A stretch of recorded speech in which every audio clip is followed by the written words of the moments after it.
Okay.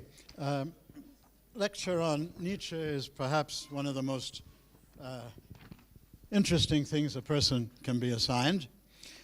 For long years, we never did Nietzsche in CVSP because, in respect of what a difficult topic this particular person is. I can compare it only with when we try to present you with a proper view of the tragic world when we do Oedipus the King. Tragedy, because, and in fact, Nietzsche belongs along this line of tragic thinkers in the world of CVSP, which supposedly started with Gilgamesh and was supposed to end with someone like Hawking, but now you get, it's now more meza. You have you choose, what you would like to choose. But Nietzsche is not understandable except with the background of everything that comes up to him, what he was doing, the context. And this always makes it difficult. You have one lecture where you have to explain the text, the thought, the main themes, and put it into context. It becomes extremely difficult, especially with someone like Nietzsche. So I'm letting you know right from the beginning that from my point of view, I'm never satisfied with a lecture that I give on Nietzsche because I'm trying to do what we're supposed to do in this program. In CVSP, we're supposed to give you more of a broad view of cultural progression, cultural dialogue, humans interacting with one another over time, and not just taking a look at the specific things they say and books written about it, because you can do all that on the web these days. You can even take courses specifically on each one of the people in CVSP if you want to do it that way. But if we did it that way, we would have no meaning as a program.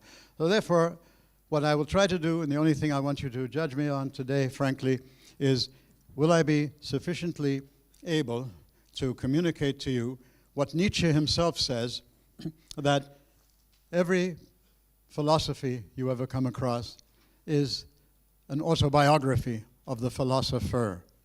In other words, the context. In some cases, you're just dealing with an argument or something like that. You don't really need much of the context. But in studying things that come from a whole culture and reflect cultural evolution, cultural development, and cultural interaction, the context is extremely important. And so Goethe, the one who wrote Faust, Hegel, who influenced Marx, and Nietzsche now are three examples of people who presented themselves and presented the way they thought one should approach philosophy and ideologies and thought in this particular way. You must put it into context. And therefore, in this lecture, I'm going to provide you with things that are not easily available much anymore, but a little bit about the actual context of Nietzsche. What produces a Nietzsche? What was Nietzsche doing at his time and in his day? And so that will be a part of this lecture. Focusing on some of his main themes would be the second part that's on the fly sheet, the Nietzschean hammer, because he presented himself as a hammer. We'll see a hammer against what? But primarily a hammer against what he judged to be the reigning superficiality, mediocrity of modern European civilization and life. Okay, everybody had come into the supply and demand, follow your self-interest of Adam Smith. That's the way to pursue life. The whole package that comes, unfortunately, with an economic system, because Smith thought his was simply an economic system. But the whole focus on just, profits and loss. You make your decisions on a profit-loss basis, whether it's in an economic world or whether it's in a human world. And this is the great problem when you start to forget that Adam Smith thought his society was a Christian society. And so any problems in that society would be handled by the Christian love that was flowing there. And so in economics, you could be hard-headed. And you could just go for each one do your self-interest, and there's an invisible hand. Voila. He wants to bring God into his view of economics. So think of a world Not like today where you're all pursuing truth for its own sake and you all want to give your life for truth and for your society and for people. That's your general thing now. You haven't been enslaved by the whole sort of consumer mentality, who just live with your mobile and get the most out of things, who cheat but don't get caught. And that's the nice world that we live in. Well, this was not as bad as it is today. It was starting in the 19th century. And so therefore there were people whom we call prophetic, in this sense of prophetic, who could see that this was coming to the European mind and the European spirit. This was in the 19th century. So you had people like Kierkegaard, who comes before Nietzsche, Dostoevsky, the great Russian, and many others, who started to, Dickens in England, who started to sound the alarm that our great European civilization is becoming a monster. Okay, oppressing so many people. Marxism. Why do you get Marxism? Because addressing this whole issue, that the whole new system of the brave new world of the day was enslaving most of mankind, and therefore, what can we do about it? So, in this kind of a world, Nietzsche was one of the people who rebelled against this whole spirit of Europe, where he saw his great civilization sort of dying. That's why I call him a prophet of a dying civilization, the heading of this. At this point, and then you get you'll see in the rest of 204, all right? You get into the world of World War I, the economic collapse in 1929, World War II. These are the most educated and most developed humans that this planet has ever seen. The heights of European civilization, gnawing away at each other in World War I, all right, collapsing the system, plunging all kinds of people into misery because they were following this basic Adam Smith classical economics before it was reformed and updated, fortunately.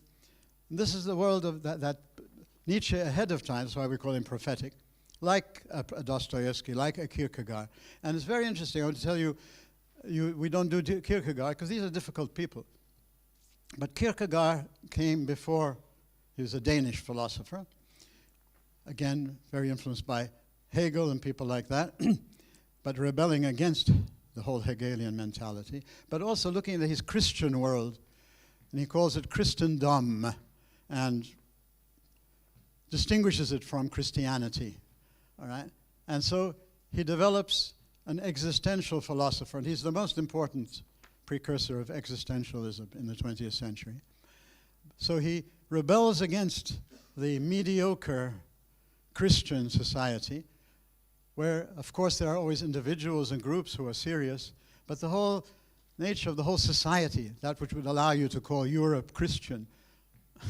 Europe was never Christian. It had Christians within it, but Europe was Europe. So Kierkegaard rebels against it with his existential approach to philosophy, which became very important in the 20th century. Had you had all of CBS 202, you'd have recognized that Augustine's Confessions is a first great example of existential philosophy. It was being done well before, but it was now becoming sort of something that becomes a school of a very powerful school. Philosophy and truth comes through life. So you want to know the philosophy, you want to read the philosophy of the person, you want to understand that philosophy, you don't understand the life, the context, the life context of the person producing it. Because he might be able to really mesmerize you with theories and views, and especially if you're into a world that you don't know much about. All right, The Grand Design, written by Stephen Hawking. Well, it must have lots of truth for my humanity in it because he's such a great astrophysics. Right? What qualifies a Stephen Hawking to write anything about human life more than your ordinary person, just because he's a great astrophysicist? What about his life? Let's look at his life, first of all. Let's look at his context, see what he's doing. We'll learn more about wisdom for life than from all of his Grand Design book or Brief History of Time or whatever. Each thing has its own place. Each thing challenges us to think. It's very important. And in their own field, they're great people. But this loss of this break between human life and theory is one of the worst challenges you all have if you are a university student, if you are a seeker of truth, if you are a lover of wisdom, a philosopher in that sense, you have to see that in every person. When they're speaking, they are producing they are saying something, they are giving a witness, a shahada, a witness.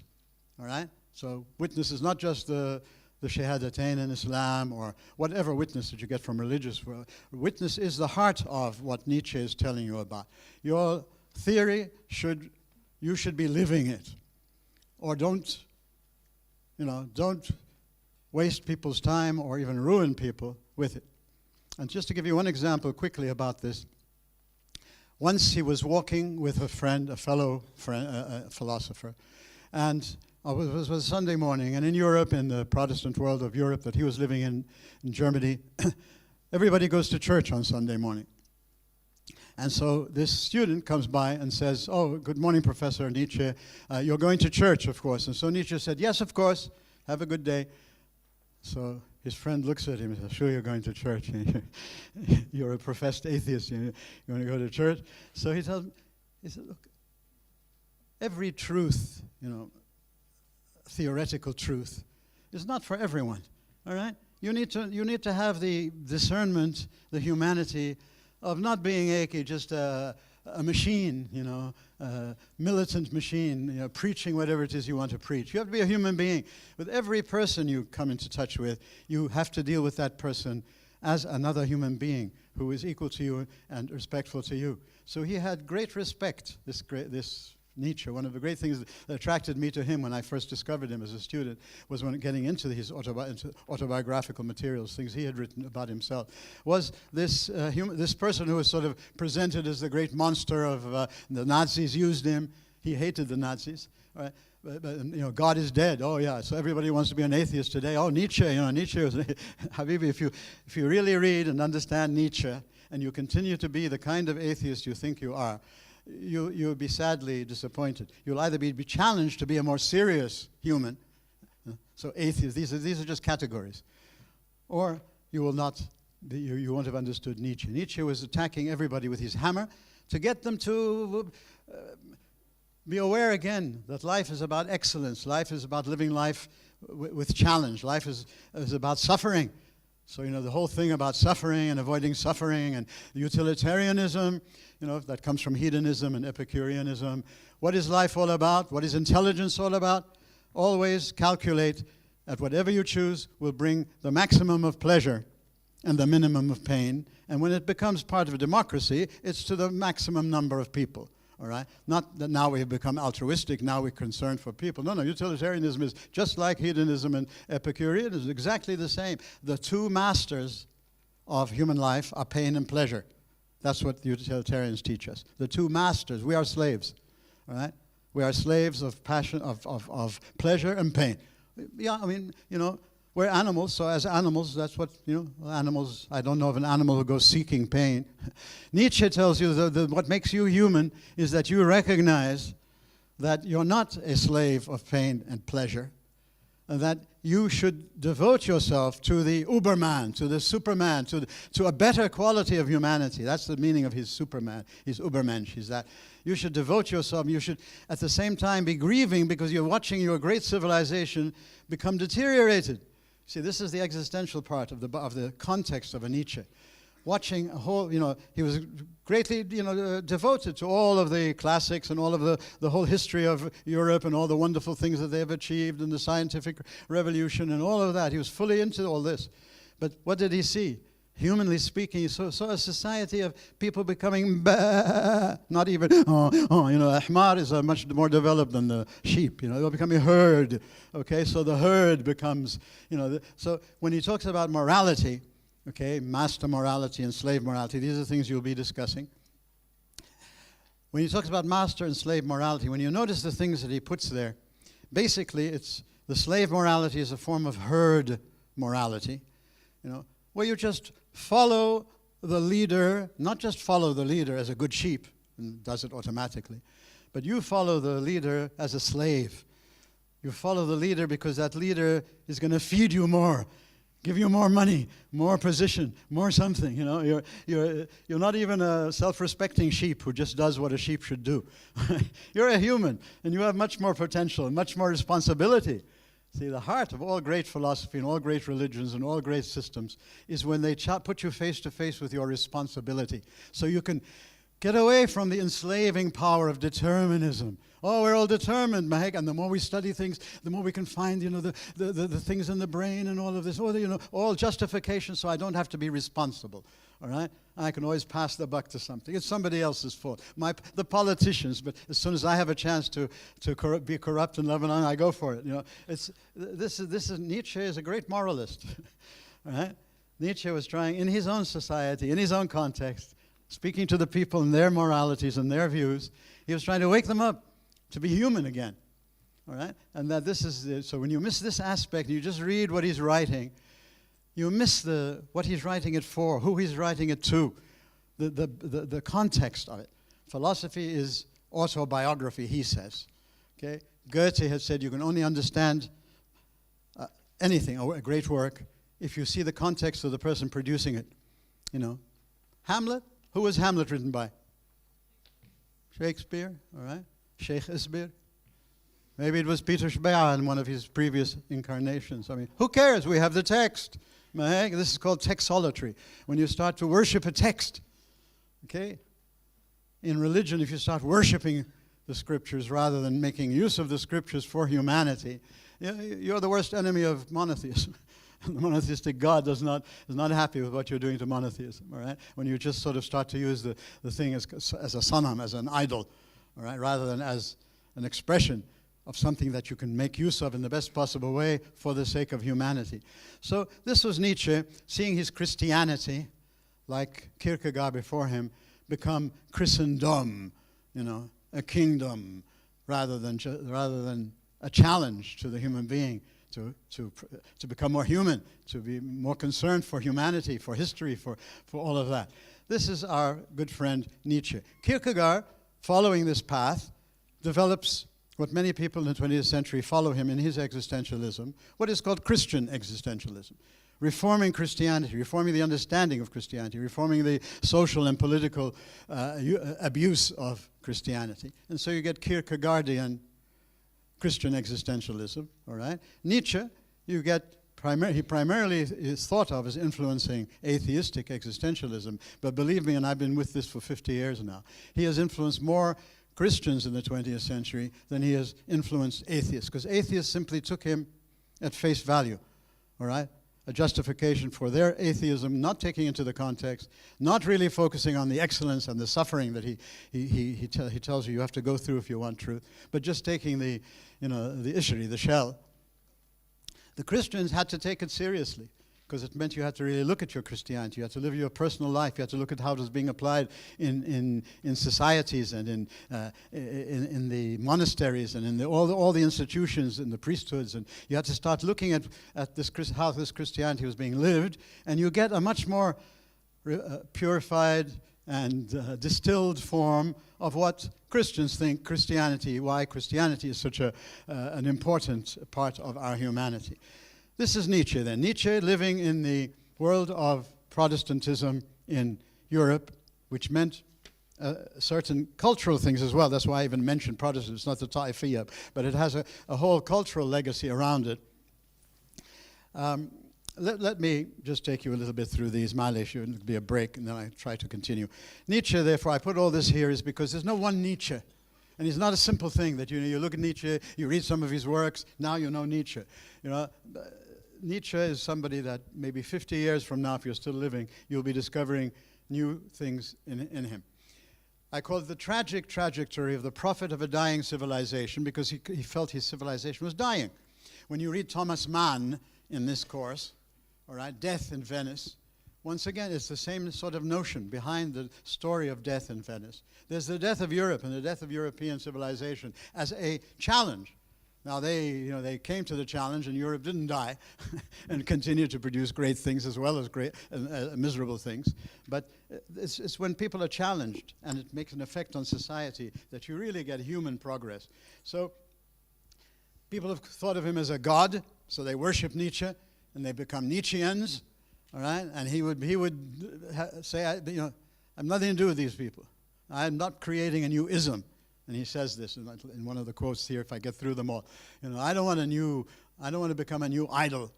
I'm breaking down all the idols, all the false gods, all the things that imprison you in the name of pretending to be, leading you on to truth and all that.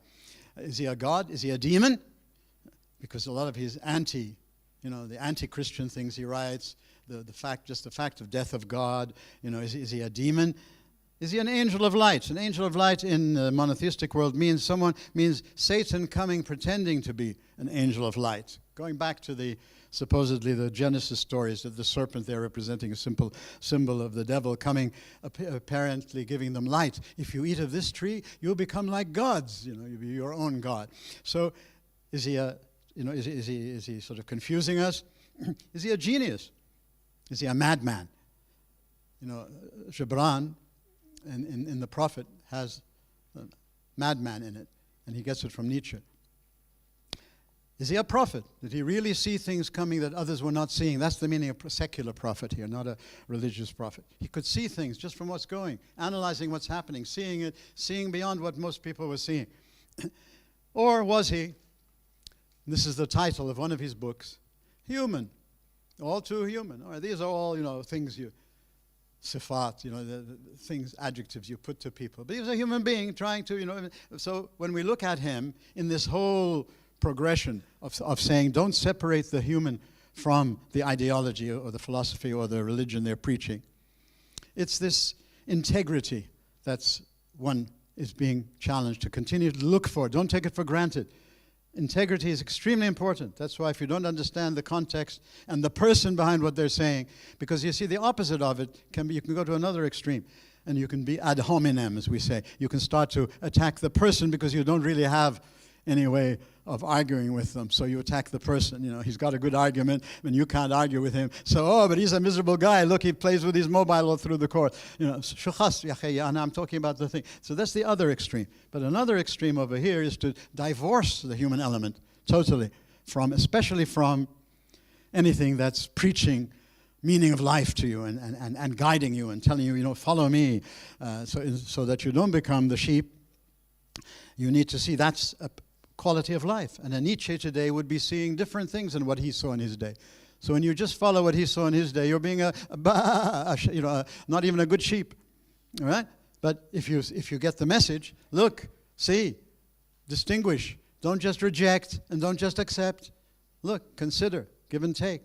Bring the human element into it if you're seeking truth for your human life, not the truth of science or cosmology or anything like that. That's a different story. But this is for human life, the humanities, remember, is what we're talking about. So he was a tortured soul.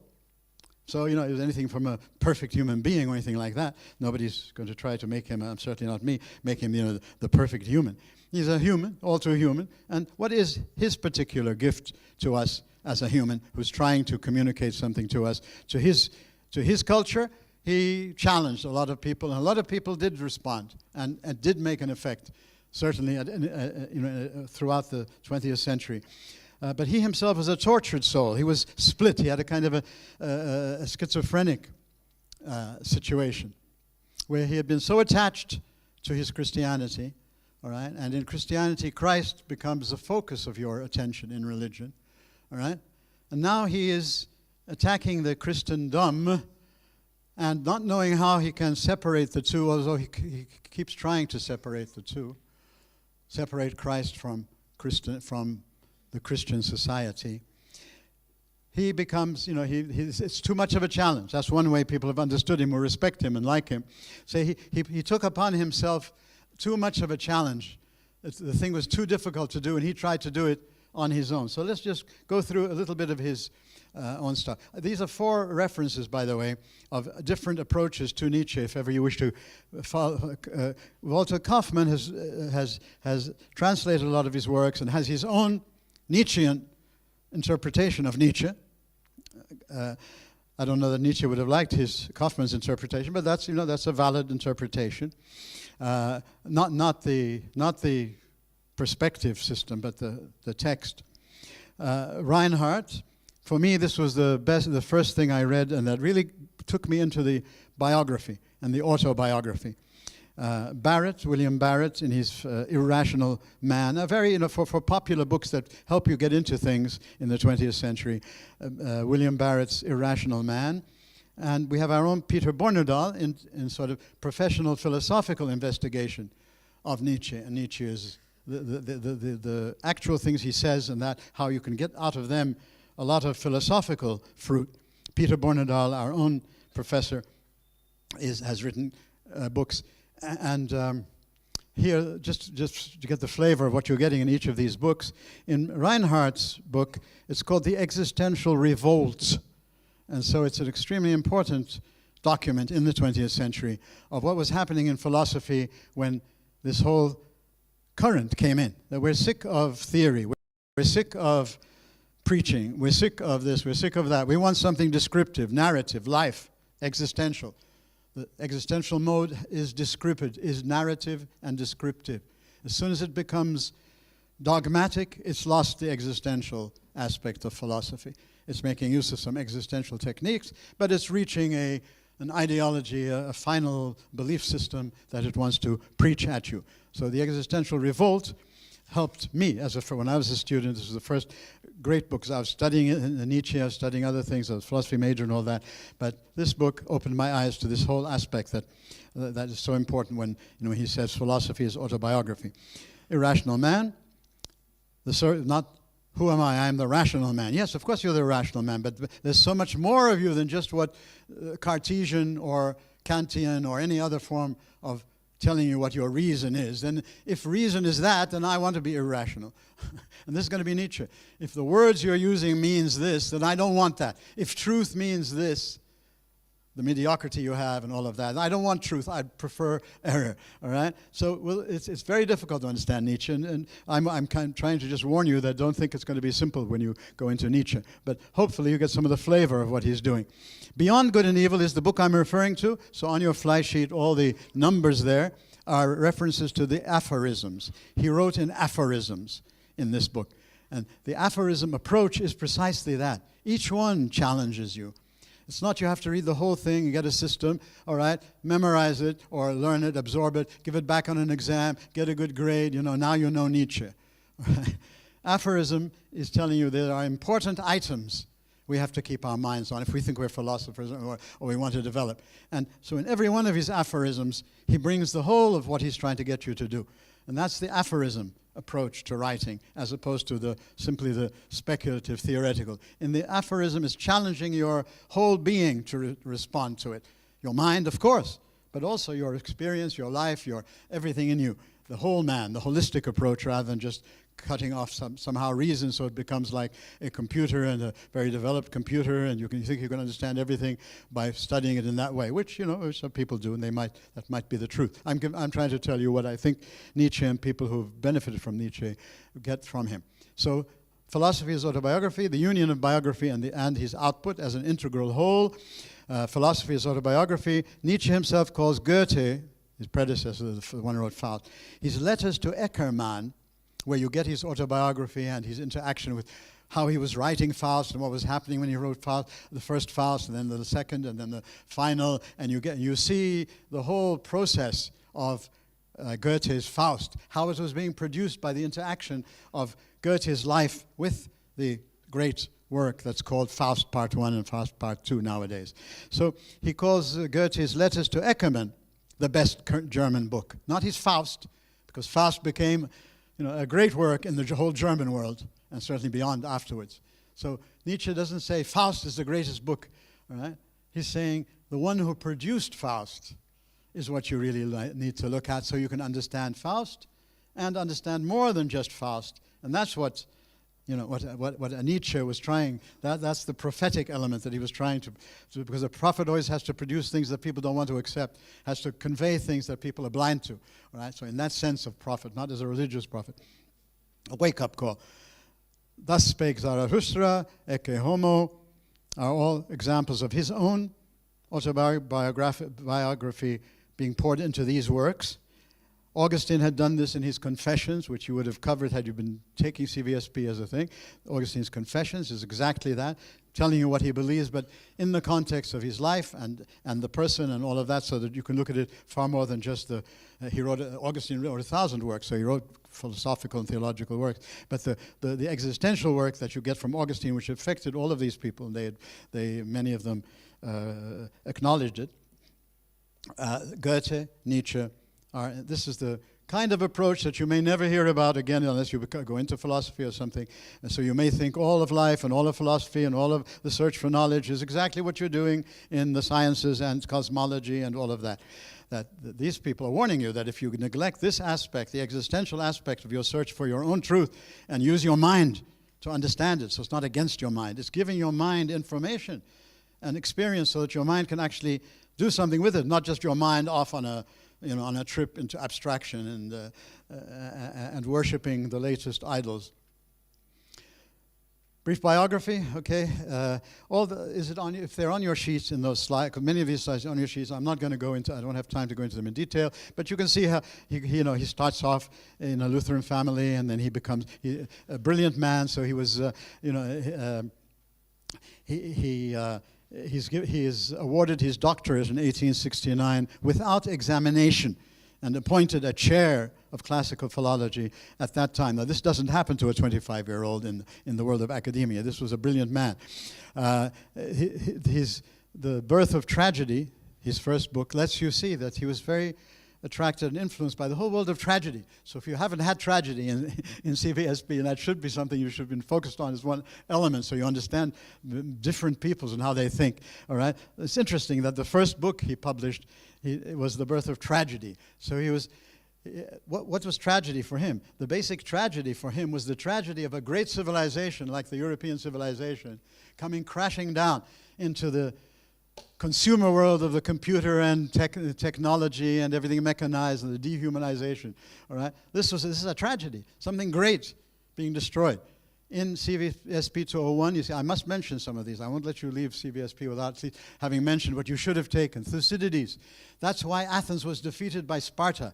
The dictatorship, the democracy of Athens, with its great principles of freedom and all this, was destroyed by oligarchic, dictatorial Sparta, because this is the tragedy of Athens, because they lost their principles, their democratic principles, and they became power hungry. They became sophists, all right? And so Thucydides' book has been called The Tragedy of Athens, not just the Peloponnesian War, and then as people sometimes interpret it, good ways of interpreting it, but the heart of it has always been recognized. Tragedy. Tragedy is when something great, something has great potential, all right, commits suicide in a sense. That's the tragedy. Destroys itself.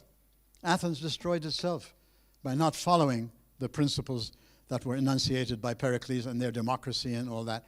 Okay? And so with Nietzsche, the same thing now. With Christianity, all right? The greatness of what Christianity gave, and so much gave to history and to all of this, is destroyed by all the people who make use of it and corrupt it, etc. So if there is a death of Christianity, it would be tragic, and he thinks that has happened, all right? So in the way he's speaking, but he always leaves room for understanding that you can still revise something that's dying, okay? And so European civilization is dying. Death in Venice by Thomas Mann, one of its understandings is this whole mood at the time that Mann is expressing, Thomas Mann, when you read the novel, that death is coming into our society. World War I, the most advanced and most educated people on the face of the earth, killing each other in this stupid way in this World War I, and then capitalism still holding on to its non-social reform and socialist elements that need to be part of it.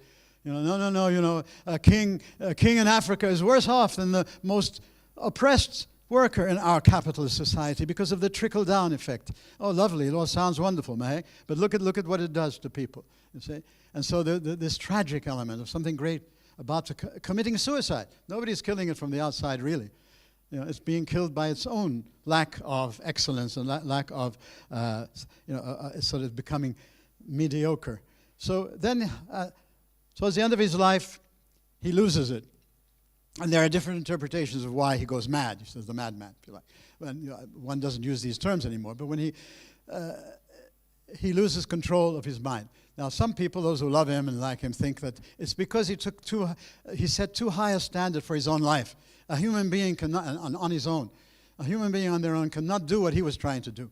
And so he just sort of, others say, there's a simpler example. He used to frequent, he never married, so he frequent prostitute things, and so he picked up a viral disease or something. But this is open field, and at this point, not really. But the main point is he lost a lot at the end, and he died in 1900. Just some titles of his major works, and I think they will give you a sense of some of the things he's doing. The Birth of Tragedy, human, all too human. The Joyful Wisdom, you see. Truth should be joyful. Don't go for a truth that's going to make you, power hungry or rigid or a slave of some sort. Go for a truth that's joyful, all right? That even if it's difficult and you're suffering in it, but there's an inner joy, all right? That's the heart of Christianity, of course, and this is what he was seeing was lost. Where is the joy? He said, if you have they have Christ as the Redeemer. He said, if you have a Redeemer, I'm going to see it on your faces. What did he redeem you of? You're a bunch of dead, money-hungry, power-hungry, corrupt humans. Thus spake Zarathustra, the will to power. Show all this stuff about enlightenment and reason. If reason means what you have come to be using it as, you see, remember that. He's not against reason. He's against the way reason has been dwarfed in the modern period, making reason, all that reason has represented throughout the centuries, all right, into this calculating thing that can either go through a scientific mode or a deductive mode of Descartes, or the empirical mode of the empiricists, and that this was reigning. This is reason. If that's reason, then will. Back to Augustine, but Augustine was in a different world. But that's what Augustine's message was to the Greeks that he has been developing. You're wonderful when you talk about reason and the passions, but you don't tell me anything when you don't talk enough about the will. Okay, I understand reason, I understand passion, I understand the fight that you have to do, I understand how important it is, but you haven't told me why I go against my own reason. Why I myself tell myself this is the best thing I should do, and that's what I should do, but then there's the will in me that decides I don't want to. I want that because that's going to give me what I want right now. All right? The will. The will is what determines you as a human being. From the time of Augustine, that was thrown into the world of philosophy. He's now bringing that back in. You see, just like Augustine was trying to add to the Greek philosophy he had been in for 30 years. Nietzsche is now is anti-enlightenment in this sense, not anti-true enlightenment, anti the structure of what came to be called enlightenment, with its focus on empirical methods and deductive methods, and leaving out once we understand it, the whole existential aspect of humanity, that whole aspect of life. These things are for the sake of the human. How do you get the humans to use it in the right way? How do you get humans to use nuclear power so that it can free the whole of the human race? That's the issue. All right. Now, it's nice to have a theory, and we're getting more information, more knowledge, and more. Sure, we'll know everything. Soon we'll know the mind of God. Hawking says in the Brief History of Time that you've read in this thing. Okay, so that's very nice. That sounds great. Lovely. But does it tell me anything about my own humanity, about the reality of the life I face? The will to power. Look for that. Look for the will to power, and look in two directions, because it was misused by the Nazis. The will to power doesn't mean impose power. The will to power is to get you used to the idea you have power for progress, goodness, perfection, improving, excellence, and you have power to be used like a slave for your own power, just to get that so will to power is a very delicate aspect in Nietzsche's philosophy. All right? You have power, Habibi. You're not just a slave of your reason. What your reason knows, what your reason doesn't know. You have a will, and your will is a will to power. Now, this will to power can either be destructive, sheep-like, mediocre, seeking only your own power, the Nazis, all right? Or that power can be used to bring meaning to life, in your own life, seek excellence. Hold yourself accountable. Don't wait for somebody else to hold account. Don't live for a heaven and a hell somewhere else. Right now, be living a life that's worthy of a heaven or of a hell.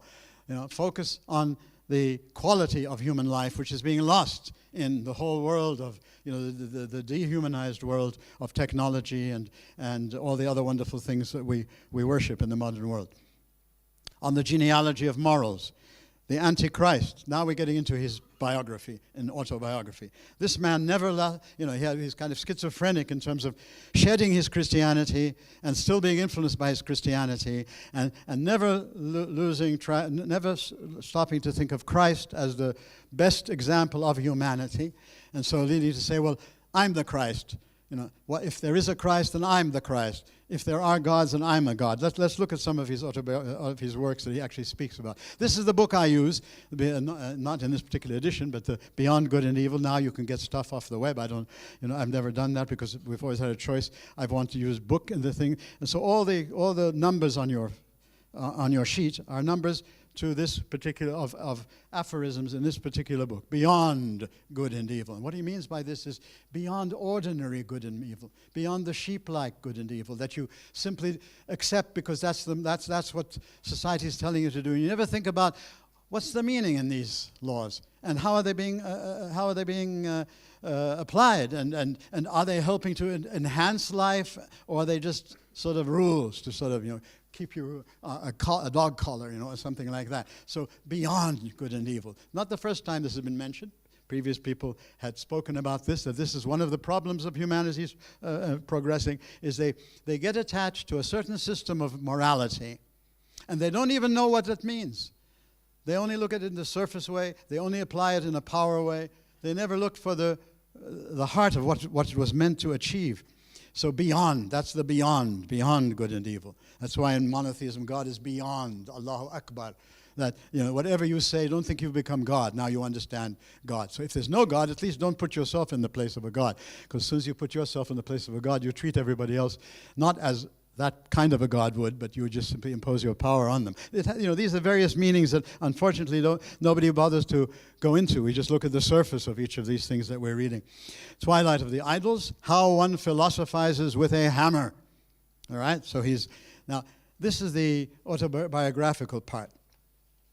In one of his last books called Ecce Homo, Behold the Man.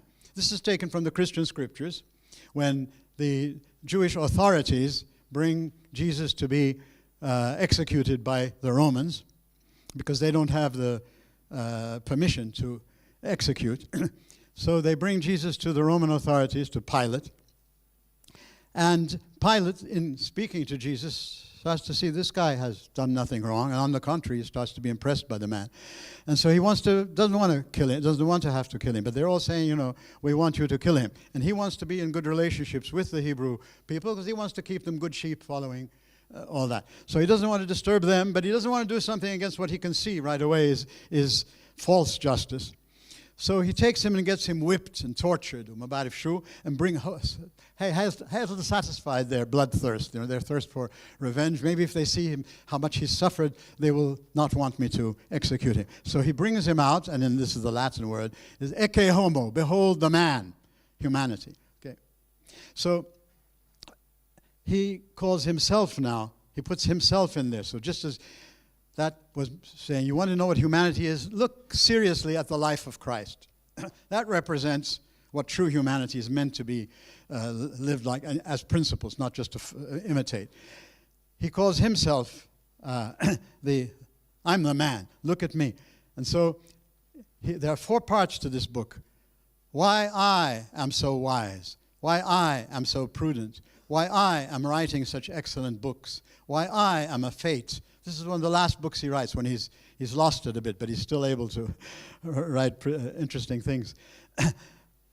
He's not saying I'm deluded and paranoid and I think I'm so great. He's saying something that you can get from it. Look at my life. Look at what I'm saying. Look at how I'm preaching a thing, and you'll understand my human message. That's the sort of humanity that I think, my biography, my autobiography. That's what I think is what all of us should be doing if we want to maintain the excellence of this civilization that's dying.